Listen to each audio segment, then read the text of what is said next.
Welcome to Sweet Life Beat Life. We hope this video helps. In this video, I will explain how to send money on PayPal without holds. First, ensure your PayPal account is fully verified.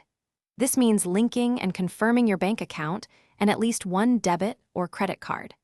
A verified account significantly reduces the chances of your transactions being flagged, as PayPal views you as a more trustworthy user.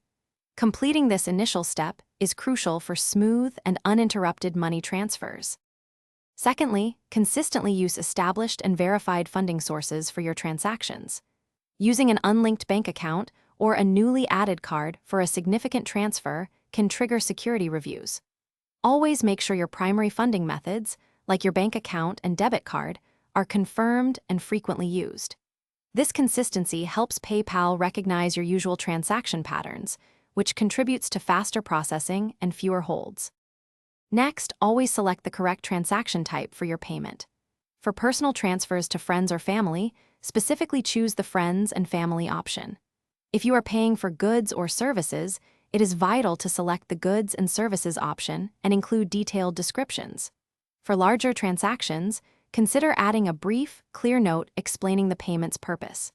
This transparency helps PayPal categorize your transaction correctly, minimizing scrutiny. Furthermore, be aware of any sending limits, especially if your account is relatively new or has been inactive.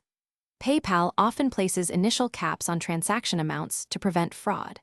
Gradually increase the size and frequency of your transactions over several weeks or months. Attempting to send a very large sum immediately after opening an account or after a long period of inactivity will likely trigger an automatic hold for review. Thanks for watching. Consider subscribing if we helped you.